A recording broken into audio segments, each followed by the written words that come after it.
Hello friends, welcome to Susan and John MathTube. So in this video, we will focus on questions related to vector differentiation and vector integration. But when I analyzed your question paper, most of the time they tend to ask questions from vector differentiation. Okay, a short introduction. First of all, you have to understand a random point in the three-dimensional geometry will be normally denoted by x comma y comma z. And when we convert this into a position vector, because I told you long back, every point in the two-dimensional, three-dimensional system can be made into a position vector by joining it with the origin. So the vector OP is normally denoted by the letter R, and it is given by xi plus yj plus zk. So remember, the vector xi plus yj plus zk represents the position of a random point in the three-dimensional plane. Okay, the next thing you have to understand is vector functions. For example, if I give you one function like t into I plus 2t into j plus t cube into k. Look at this, this is not a single vector, but this is a vector which depends on the variable t. So if you want clarity, you can name it like r, which is a function in t. Now you can see that this is not a single vector, this represents many vectors. For example, for the input t equal to 1, I will get the vector I plus 2j plus k. If I plug in t is equal to 1 by 2, I will get another vector. If I plug in t is equal to 7, I will get another vector. So basically, this is a vector function, or this represents a family of vectors. And remember, a family of vectors always generates some sort of pattern. Maybe a circle, maybe a spring-like helix. I think you know about the helix. So look at this. Suppose we have a vector 3 cos t times I plus 3 sin t times j. Look at this. This is a vector function. So when I plug in t equal to 0, you will end up with the vector 3i plus 0j. So basically, you will get a vector which has 3 unit magnitude in the x-axis. Now if you put 90 degree, you will get 0i plus 3j, which is a vector like this. You can put 180 degree, you can put 270 degree, you can put 30 degree, 40 degree, 50 degree, 120 degree, whatever. So finally, you will see many vectors of radius 3 and starting at the origin, and which represents a circle. Did you get the point? So remember, these vectors together as a family, if you plug in 0 less than or equal to t less than or equal to 2 pi, you will be able to see that together they represent a circle. If you can look at the end points and understand that it represents a circle. Now look at this. To make it short, I'll show you the rules of differentiation first. You can take a screenshot, but before we start, I'll show you something more important, so that there should be no confusion when you try to prepare it. So look at this. Can you see the scalars? Can you see the numbers? So these are called scalars. The reason they call scalar is even complex number. If complex number comes 3i plus 4, or that will also be in the category of scalars. Okay, now this is a constant vector. Now a new character has evolved, a constant vector. Now this is a scalar generating function, in the sense, if you put x equal to 1, y equal to 2, z equal to 3, you will get a scalar. Got it? Okay. Now I'll show you a vector generating function. Look. You can look at the example, think about it. Okay, now the notations. So this is a constant vector, and if you have a single variable, just like I showed you, a vector which depends on one variable t. So similarly, this is a single variable scalar function. This is a vector function in single variable. This is a scalar function in single variable. So something like x cube. This is something like x square plus y square. See, These do not generate vectors but scalars. Okay, so you can take a screenshot of these rules. So please understand the difference between C and C. C stands for a scalar, a number, while C vector stands for a constant vector. And the rules are kind of like same. Constant multiplied by a scalar function, constant multiplied by a vector function, a constant vector multiplied by a vector function. So you can go through these rules. You can pause and take screenshot. Okay. Now we will discuss only the important questions that have been asked in the past year question papers. Okay, so the first question is vector R is given by AT squared I plus BT times J plus C sin T times K. Find R dot. By the way, R dot stands for the derivative dr by dt and modulus of R dot when t is equal to 0.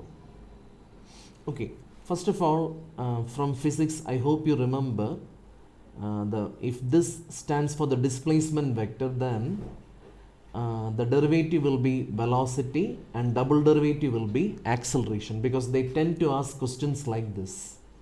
So basically this will be a displacement vector. Maybe it is a linear displacement, or maybe it's a circular displacement, maybe the displacement is through a helix. Whatever, if you differentiate once, you're going to get the velocity vector, and if you differentiate twice, you're going to get the acceleration vector. And if you plug in one particular value, you will get the velocity or the acceleration at that particular point. And of course, modulus will give you the magnitude, that intensity or the strength. Okay, so let's try. So look at this, R dot. R dot stands for the derivative. Now, I think you're able to see a scalar. A scalar means a number. And I think you can see a vector constant. I is a constant vector, right? It stands for one unit movement in the x direction. So what you do is, you keep a and I as constants and differentiate the function. Similarly, you keep b and j as constants and the derivative of t will give you 1. Plus you keep c and k as constants. This is a scalar, this is a constant vector, and the derivative of sin t will be cos t. So here we go, we got the first derivative. Now they want you to take the modulus of the first derivative. Of course, there will be no change in the formula. So how do you take the modulus? Select the component of I. So tell me who is along with I, a and 2t. And you're going to get 4t square into a square plus b square plus c square into cos square t. And now the last question, they're asking us to plug in t equal to 0.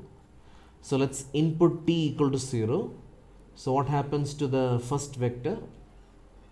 The derivative vector will become 0i plus b times j plus cos 0 is 1, so you end up with ck. And the modulus vector will become 1, so it will be root under 4a square into 0, so this is gone, plus b square plus c square. So basically answer will be root under b square plus c square. Now let's go for on question from the question paper. So this is from 2073. Okay, the question goes like this. A particle moves along the curve x is equal to a cos t, y is equal to a sin t, and z is equal to b times t.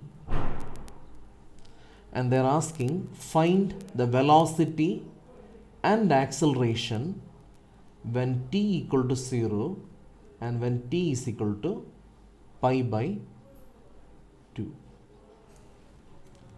So the first thing you have to do is you have to form the position vector. And what is the position vector? Xi plus yj plus zk. Remember, whenever they give you the parametric coordinates, the first thing you have to do in vector differentiation integration is you have to form the position vector xi plus yj plus z into k.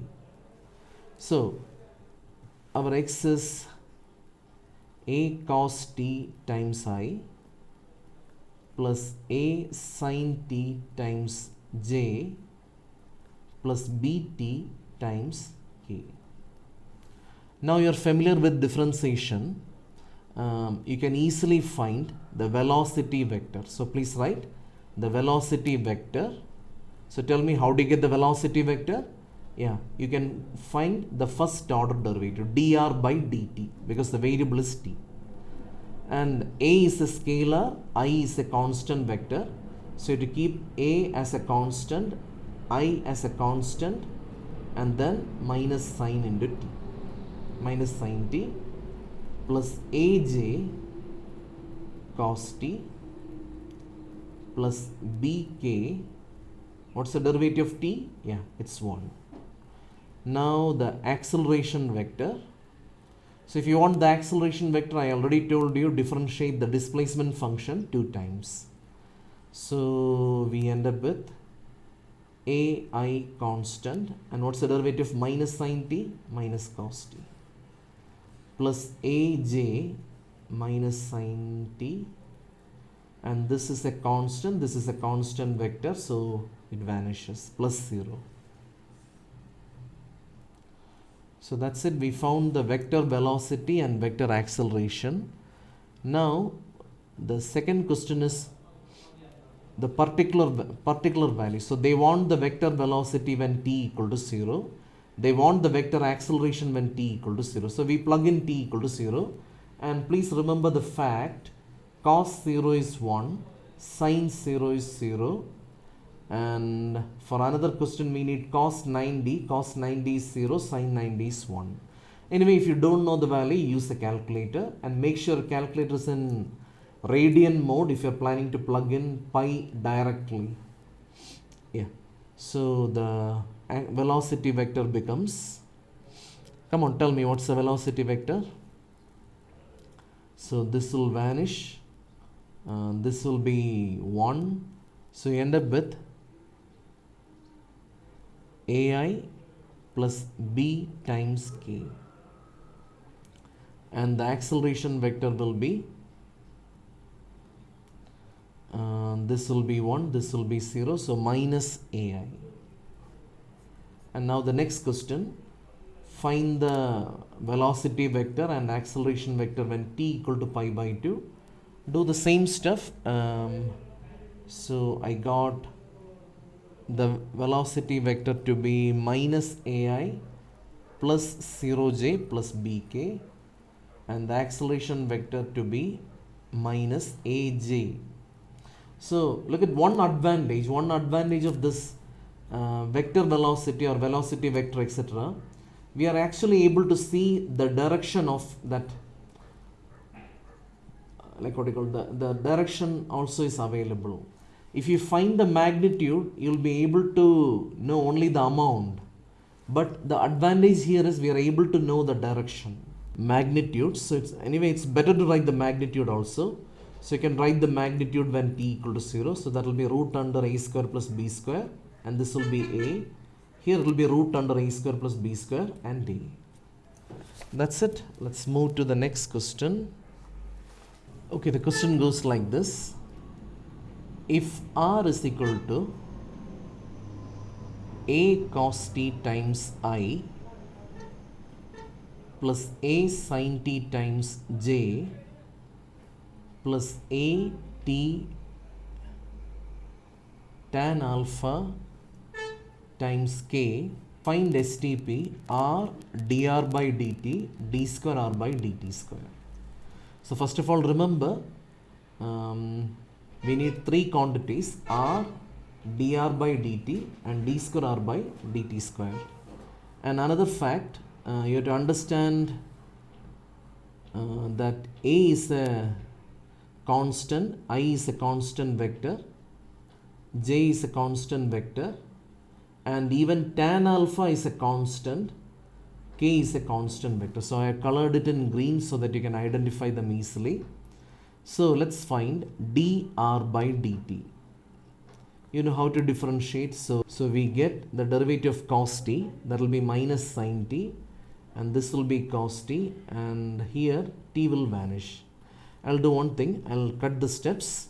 In examination, don't cut steps. Okay, I'm going to start directly from the STP. R dr by dt, d square r by dt square. Once more, in examination, don't skip steps. So I told you one of the easiest way to evaluate an STP is use the determinant method. So I'm going to plug in the coordinates of r, that is a cos t, a sin t, and a tan alpha times t. And second one will be the derivative. I think you already found the derivative. So the derivative will be minus a sin t, a cos t, and this is a constant, a tan alpha is a constant, so we get a tan alpha times 1. Now the next derivative will be minus a cos t, and then a cos t will become minus a sin t, and the constant, the derivative will be 0. Okay, and I'm going to do one cyclic interchange. I think you remember cyclic interchange.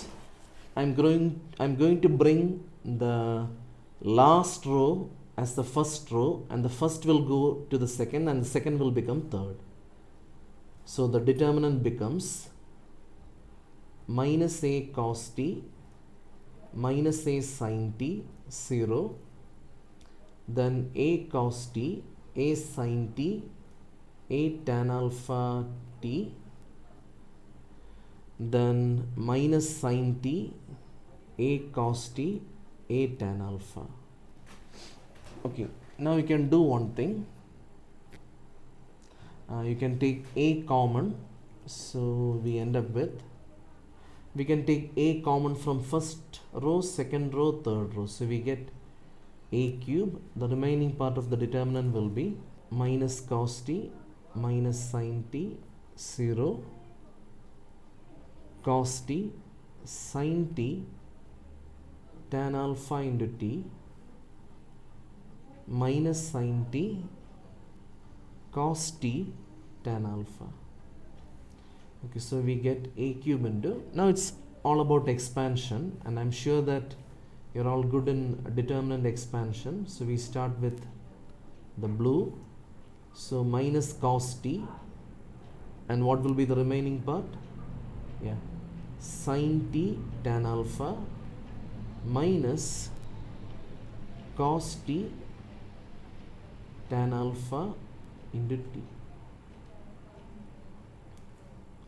Now you remember the rule, plus minus plus, and minus minus will be plus, so plus sin t. So we leave this row and column, and we end up with cos t tan alpha, minus minus will be plus, sin t tan alpha into t. That's it, we are almost near the end. Now I want you to distribute this minus cos t, and I want you to distribute sin t as well. So we get a cube into, so minus cos t sin t tan alpha plus cos square t tan alpha into t plus, what do you get next? Sin t cos t tan alpha plus sin square t tan alpha into t. So these two get cancelled. we get a cube into, okay, now can you see there is something common to these things. Okay, so I'm going to take that common, tan alpha into t, and what do we get next? Cos square alpha plus sin, cos square t plus sin square t. That will be equal to 1. So we end up with a cube tan alpha into t. Now let's move to another question paper from past paper. It's a similar question, you can practice. The question goes like this. A particle moves along the curve x is equal to, I'll write it for you so that you can practice. In examination, especially in math examination, if you want to score marks, practice is very, very, very important. If you simply watch this video or if you simply read from a book, it won't be useful, because in examination time you might get stuck. So the question goes like, find the velocity and acceleration when time equal to 0 and when t is equal to pi by 2. We did a similar question. What should we do first? We start with the random position vector of x, y, z, because they are given in parametric form. So the vector will be 4 cos t times I, t squared into j, 2t into k, etc., etc. Okay, now I saw one question. Okay, so this is from 2076, and the question was quite long, and in examination when students see such questions for the first time, it might create confusion. But remember, this question is like very easy. They just wanted to make you a little bit confused, or they wanted to check whether you're confident with the subject or not. Okay, so basically look at this. A particle is moving with constant angular speed omega around a circle. So the circle is given in a parametric form. So the displacement vector will be, so it is moving around a circle, so I can create the displacement vector, which is xi plus yj. So I end up with r cos omega t times I plus r sin omega t times j. Now the next thing I am going to do is, I have to find the velocity vector and prove that it is perpendicular to the displacement vector. Look at this. The movement is along a circle. So basically, this is the displacement vector. Now what I do is I find the velocity vector. What's the velocity vector? Yeah, the derivative r dot or dr by dt. Now you know r is a constant and it's given constant angular speed omega. So omega is a constant. So the derivative will be minus r omega sin omega t. It's basic differentiation. The derivative of cos will be minus sin, and cos omega t, that omega will also come, times I, r into cos omega t, again omega will be the j. Now what are we supposed to prove in part 1? Yeah, in part 1 we have to prove that, okay, I'm going to call this the velocity vector v. So we have to find r dot v. How do you take the dot product? You multiply the components of I and add them with the product of the components of j. So we get r cos omega, so there will be minus, there will be r square, there will be omega sin omega t cos omega t, plus again r into r will be r square, there will be omega sin omega t cos omega t, that is 0. Now when the dot product of two vectors are 0, it means the vectors are perpendicular. That's it. It is so simple, isn't it? Now let's go for the second part. They want the magnitude of the centripetal acceleration. Okay, as mathematicians we don't care about these things. They are asking for acceleration. So we need to find the second order derivative. So r double dot. So I have to differentiate this expression once more. So that negative will stay, but omega will become omega squared. So r omega square, and sine will become cos omega t, and the next one will become negative because cos, the derivative is minus sine.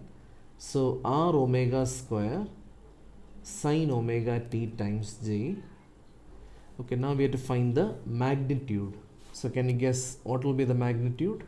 How do you find the magnitude? Root under Okay, r square will be there, omega to the power 4. Negative will be gone because we are squaring. Cos square omega t plus r square omega power 4 sine square omega t.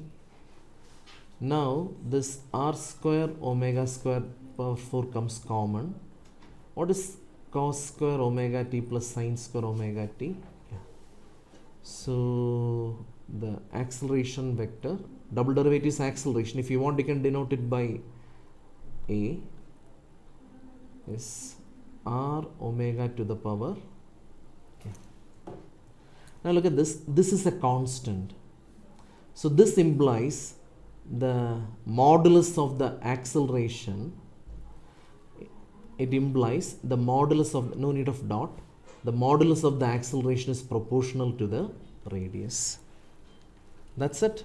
So these are the questions that I saw in vector differentiation. And remember, they might ask questions in vector integration. It's kind of like similar and it's very easy. Anyway, in the next video, I'll be back with gradient, divergence and curl. So till then, my friends, bye.